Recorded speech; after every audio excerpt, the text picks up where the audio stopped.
everyone's doing some kind of drug. And I'm already smoking weed, drinking, or having some kind of mind altering substance in my body every single day for the past, I don't know, 10 years at this point. So I said, fuck it, why not? And that's when I got introduced to opiates. And Wow. that's when my battle with substance abuse took off to the next level. My mom passed away. My life went completely dark and became completely unmanageable. I was risking my life every single day. I overdosed twice, right? The last time, it took 6 cans of Narcan to bring me back to life. Six Wow. fucking cans of Narcan, bro. That same Wow. night,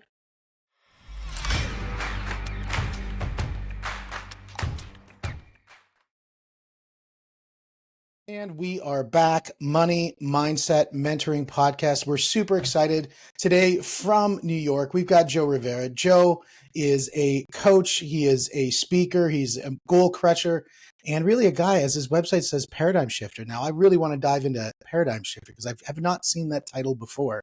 So, Joe, really welcome to the show and great to have you.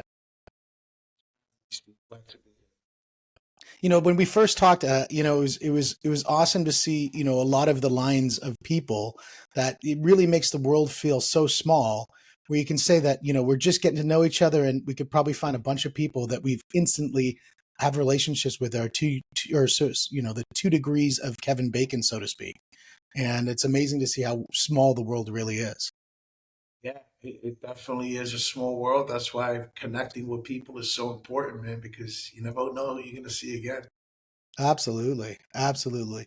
Now, one of the things when we talk about seeing people again is I'm sure there's people that you've run into from the past who saw you, 10 years ago, 15 years ago, 20 years ago, and see where you are now and sort of see a lot of the transformation and stuff that you've gone through. What sort of happens in those moments when you run into those people? Are they overjoyed for where you're going? Or are they like, what happens in those situations? Yeah, man, if somebody would have known me from 10 years ago, and they see me today, they definitely feel and see that transformation.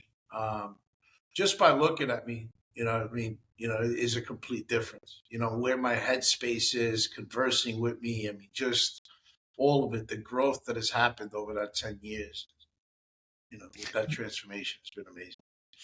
Now, when we look at the transformation, I always find it very interesting because you look at the past tense and the future tense and the present tense. And we see that when we go through a transformation, there's always something that stays consistent with us. So something that, like when we talk about, we had a conversation around Grant Cardone, and we talk about how when he was, in his earlier life, he was a drug addict and he was making a lot of bad decisions. And he had an addiction problem. He was addicted to drugs. And his uh, uh, the school or whatever that he went to, the rehab place said, "Hey, you're never going to get off this. You're always going to be addicted to something. You have an addictive personality." And when he said, "Well, actually, if I just transfer my addictive personality instead of being addicted to drugs, I'm going to be addicted to success. I'm going to be addicted to my family. I'm going to be addicted to my community." And he pivoted something that would be remained in his persona throughout the whole thing. If you look at your transformation from where were you at the beginning to where you are today, what is the one thing that it would say, this actually remained uniform, even though I made these massive changes? It's very similar to what Grant went through, right? Because I struggled with drugs and alcohol, and addiction is a huge part of my story. And learning to utilize that addiction towards my advantage in other areas of life, success, spirituality. I mean, I'm so addicted to my spiritual connection. Um, family, love, all of it. Just being able to utilize that towards areas of my life that are going to make me progress rather than regress is kind of where my addiction went towards. Interesting. It's funny because what you're saying is something that would be perceived as a negative is actually something that you transformed to being a positive. Yeah, my past doesn't define me. I don't look at it as a negative at all. I actually say thank you to my past for making me who I am today. Thank you for getting me to where I am and where I'm going in life. Without that past, I wouldn't be who I am today.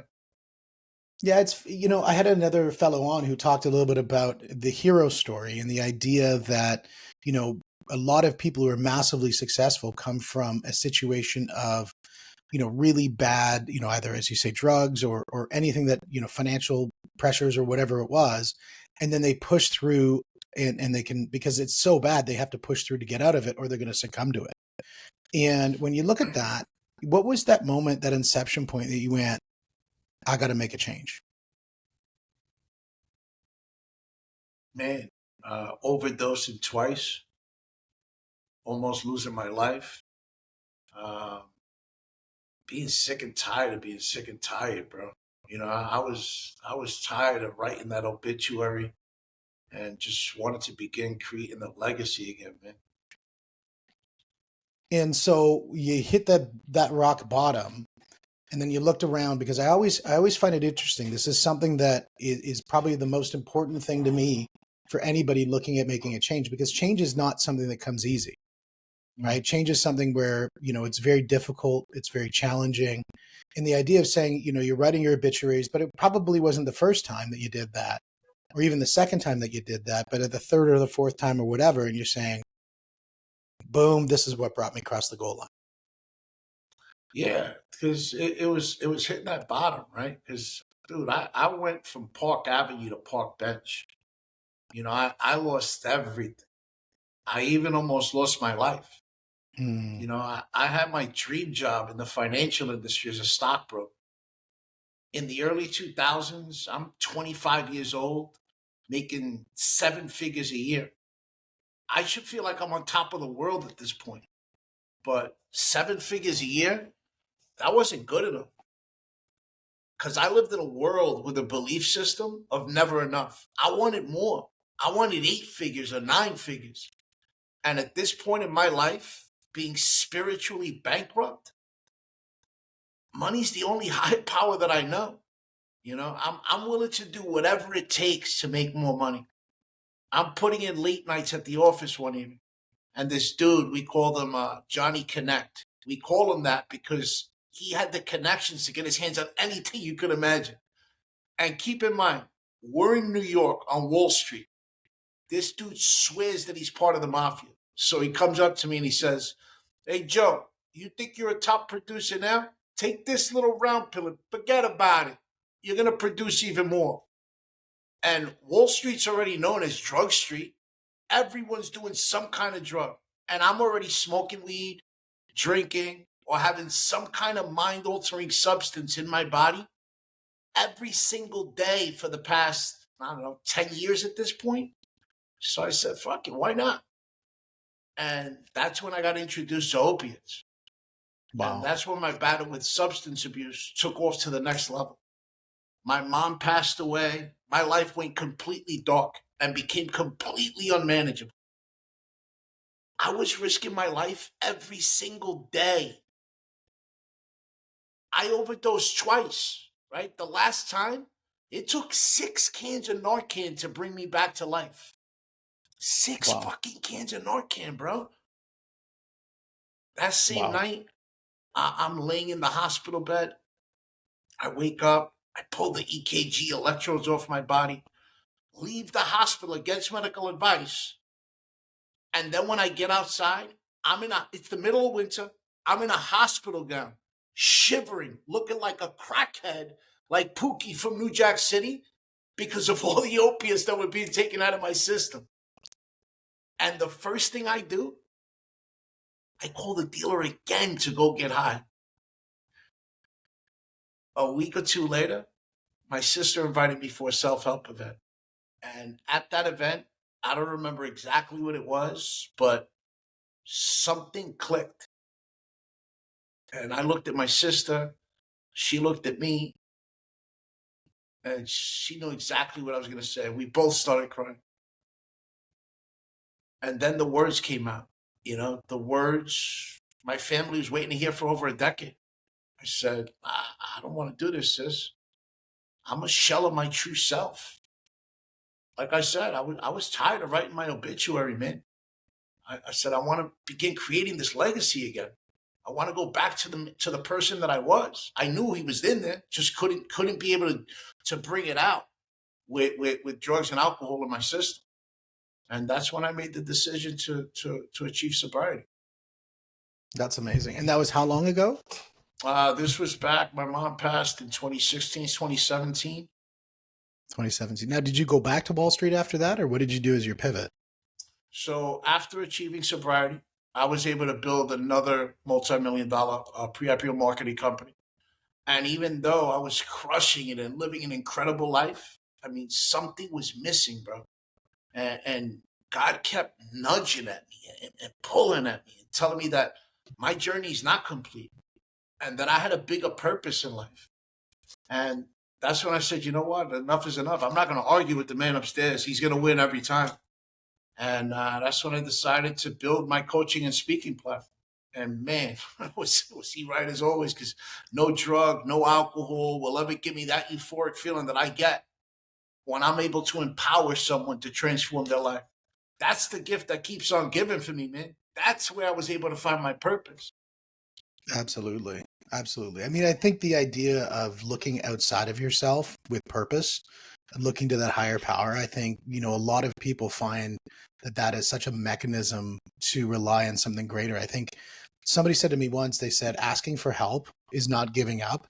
Asking for help is committing to the results you're looking for and putting your ego aside and reaching out because your success is greater than your ego and your commitment to that. And so asking for help is the best possible way you can show that you're committed. Absolutely. Absolutely. I mean, and you nailed it on the head. I mean, removing that ego, right? And realizing that it's okay to ask for help, right? And it's not just drugs and alcohol, right? It's in entrepreneurship, right? People struggle with their ego getting in the way. They don't want to ask for people to help them. When you ask for help is when those mountains get moved and those doors really start opening, right? So I think that asking for help in every aspect of life is important. And my story is not unique, right? Many people struggle with vices. Well, Mine, your story is unique where you say that you overcame it because I have friends and who mm, are in that lost in that world and they didn't make it. yeah, And it's they were good people. They just got caught up in making bad decisions, yeah, and those bad decisions took their lives. And so that's something that will always be some. I have 3 young kids, and just knowing what the world's going through, is to try to arm them with the strength to, not succumb to those situations because you are an anomaly in that situation. mm, thank you. Statistically, you are an anomaly in that situation. Appreciate that. So never diminish that fact because that is definitely something where, you've done great things to come out of it. I appreciate that. I So, was I was referring to it being because my story was drugs and alcohol, right? There's many people that struggle with vice. Someone else might be gambling, sex, shopping, overeating, whatever that vice is. It interferes with us being our true self by having us isolate, not being fully present. It creates character defects, right? For some, life may become unmanageable. They may lack direction. Some people lose motivation in their self esteem, right? But that's not a way to live life. There's a better way to live life. And I believe that closing the gap, I believe living in purpose closes the gap between spirituality and true wealth. And when you're struggling with vices like that, you can't live in your purpose. You can't have that connection because there's something blocking it there. You're allowing that vice to block that. yeah, and I think you're absolutely right to say that there are other vices out there. Well, on the surface, they're less dramatic. When you talk about, people who are addicted to food, people are addicted to, I mean, the big one is video games. A lot of people are addicted to video games, addicted to social media. I mean, all these things that are out there, in the front, it doesn't look so bad because people can wash it off saying, hey, I'm spending time with friends or I'm catching on what the families are doing. But it's the real reason is to why are you doing it and how is it impacting other parts of your life, I think is where that's where people will struggle with those addictions. Absolutely. And now when we look at the talks, when you're going to go out and you're talking it from, the life perspective, we'll talk about business in a minute, but let's talk about the life perspective when you're talking with people. Give me a couple, nuggets that people can use. If they are in that low point and they're listening to this right now and they're saying, you know what, yeah, I do play way too many video games, or I'm on social media too much, or I am consuming way too much alcohol, or I eat too much, or any of the vices that are out there, what can they do? Like give them some tips. Well, first off, it all starts with the mindset, right? Because our thoughts become things, and I'm a big believer in that. So you got to really work on changing the way you think, right? Because that's going to change your behaviors, right? It's when you start making that change in your thought process and realizing that you just start by like changing the routine up. Your routine is so important. So important. What are you waking up to do? Like where's your drive? Where's your purpose? When you wake up, what's the first thing that you're doing? Are you grabbing that device and looking at your cell phone and looking at your text messages? That's not the way to do it either, right? So I think that really having a routine to be able to retrain your brain is important, because for me, man, putting those drugs and alcohol down, that was the easy part, bro. It was up here, changing the mindset. That's where the work was. Learning how to live life again without that vice. Learning how to operate and go about every day, right? Because it was a part of me. Every day I woke up, the first thing I looked for was drugs and alcohol. I had to have that paradigm shift and change that to now it's prayer and meditation. Yeah, I love that. I think, when you talk about, and I think this is extremely important, that people, I heard this guy, I think it was Chris Williamson is the one who said this, because he said that, everybody who stands there at the line of the 100-meter dash, they have the mindset to win. They're there. It's not like they're lined up saying, I'm going to come in last place. So the idea is motivation is something that everybody can have, but discipline shows up when motivation doesn't. And that I think is extremely important. And discipline presents itself through the idea of having habitual routines. If you get up every morning and you make your bed, that's a routine. If you get up every morning and you go outside and take some deep breaths, that's a routine. Prayer is another one. Anything that you can start off your day that gets you on the right page, I think making that a routine makes it harder to add other things into that system. Yeah, absolutely. And it has to start with a routine. That's what starts everything, right? It's either going to be a productive routine or a routine that doesn't bring production, that you start regressing in life, that you go on the wrong route. But it all starts with a routine. Yeah, I couldn't agree with that more. Now, once they've started the routine and they're seeing the habits starting to form, what's the next step? What happens after that point? Repetition, man. Repetition is the mother of skill. You got to keep doing it. I mean, that's just the bottom line. So after you've put those reps in and that really becomes your everyday routine in life and you're going forward with it, then you got to start by having clarity on your targets, right? What do you want to achieve? What's the target? Where do you want to go next? Right? Because you could pray, you could meditate, you could go to the gym, start your day, but if you're not clear on where you want to go in life, you're going to just keep spinning your wheels. You got to have clarity, or else it's turmoil. Yeah, so when you're talking about baselining, you're saying the baselining is through the repetition of a routine. And once you've created that baseline, that sort of really gives you that foundation that now you're stabilized. And once you're stabilized, then you can start saying, I've got clarity now because I'm not wobbly. I can now look up and say, what can I do next? And what can my trajectory look like? Is that what you're saying? Yeah, absolutely. Because you can't say what am I going to do next without being clear on what you want to do next, right? You have to know where you're going in order to go there, in order to make things happen, or else you're going to just stay in the same place and going around in circles and doing the same thing over and over again, expecting different results. And that's insanity. Yeah, absolutely. Absolutely. So now you start looking at the idea of you set an objective. You've got your baseline through your, having habits, and that habits then you formulate and solidify those habits, cement them through repetition. Now you've said, okay, now based on that, I now know where I'm going because I've set clarity as to where I want to go.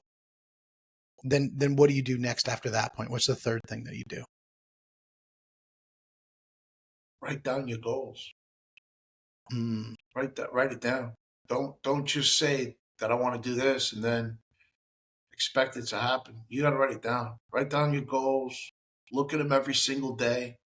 In the morning, look at them again in the evening. Say them through prayer and meditation. Put that shit into existence, man. Because having clarity on the target is important, but continuously reminding yourself what those goals are, looking at them so you see it in front of you, and you uh, have that motivation to go forward with it.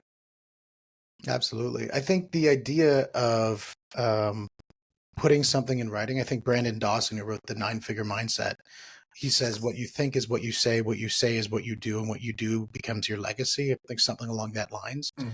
And I think the idea of actually verbalizing it is something that's critically important. And when you talk about the frequency of talking about your goals once in the morning and once at night, what it does is it reduces. It's like autopilot on your car. If Mm. your autopilot's checking on your car, once a month, you're going to be in the ditch in about 5 minutes. Yeah. But if your autopilot on your goals is once in the morning, once at night, your framework for error is a day. It's not a week or a month. And so by bringing in the bumpers to kind of keep you more in line with moving towards your goal, by doing that, I think that's a brilliant idea. Yeah. I mean, it also puts things into perspective for you, right? Because you're constantly reminding yourself what you have, what that target is, and that you want to achieve it. The more you see it in front of you, the more you start believing it. Seeing is believing, man. Mm-hmm. Absolutely. Having faith in yourself, you gotta believe in yourself, and the more you see that in front of you, what you want to accomplish, the better chance there is to accomplish it. It Well, I might not think happen that, today, it yeah, might not happen tomorrow, but eventually it's going to go down. yeah, and I think that's actually a really, there's two things you said there that I think are really important. Number one is when you break those goals down into manageable chunks, like the idea of, I'm going to, win a jujitsu tournament. Well, I might not win the worlds today, but I could win a local tournament today. Mm. That could be one thing. And even if I come in second place, maybe the next one will come in second place, the next one will come in first, and then I'll be able to go to the worlds. But those small wins that start building up to the bigger wins allows you to have that connection to the bigger goal, because success makes success, right? That was the first thing that you said, and then the second thing that you said was the idea of when you, and now I just lost my train of thought. I was like, man, that first one was so darn good. And I was like, I love it. I love it because you can build on the success as you move forward. I'll remember the other one a little later on, but I think Yeah, that you got to was, celebrate. You got to celebrate those successes, right? And people yeah. people get caught up in the hustle and bustle, and they get caught up on what goes wrong, right, quote unquote, or where they failed at, and they don't take time to celebrate the successes, right, and really understand that you got to take those in and have gratitude for them, because those successes, when you take in that gratitude and you celebrate it, it does something happens in your brain where you remember it, and the next time you have a setback, or that failure, which those failures lead to success, the way it's going to help you lead to that success is when you remember the time that you were successful, and you have that gratitude, and you're able to utilize that because you want that feeling again. It's that dopamine that goes off. Yeah, I think the idea that's probably one of the biggest challenges with management when management does weekly or biweekly reviews. They use those most of the time as corrective action moments. They don't use it as build up moments. And where management could come into that situation in talking to that sales rep or that person in the factory, whoever they're talking to, And if they can start off that meeting talking about successes, no matter how small they are that the person had that week, the mindset shifts immediately to something that is productive. Like, we are Yes. collaborative. We're working here for the betterment of you, the betterment of me, the betterment of the company and your community around you. And we're going to work really hard to do that. So let's celebrate. Let's start off in celebration. And I think you're 100% right on that. Is that the more that you can celebrate? I've heard people say that the only, I think this was Sherry from, again, Grant's office, said the only emotion they allow in the office is an emotion of celebration. And because, that is probably the most productive emotion you can have. I know in jujitsu or any sort of MMA, if you have the emotion of anger or any of these things, it's going to cloud your judgment and you're not going to be able to operate effectively. Typically people under stress, they go to their lowest form of training.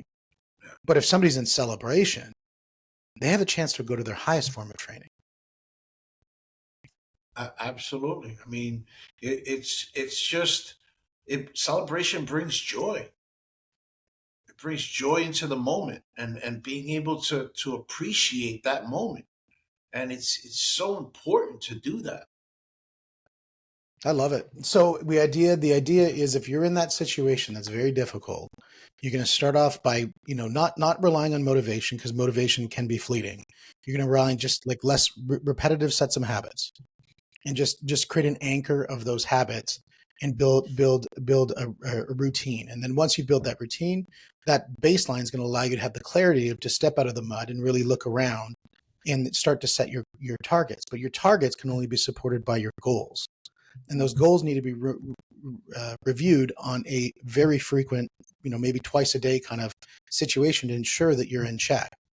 And then all the while, no matter whether you're at the day one, or your day 100 or 5 years from now, every moment you're celebrating a success, no matter how small. Absolutely. I love it, man. Absolutely. That's beautiful. That's And beautiful. and I think a really important piece at the end of that is you got to take action.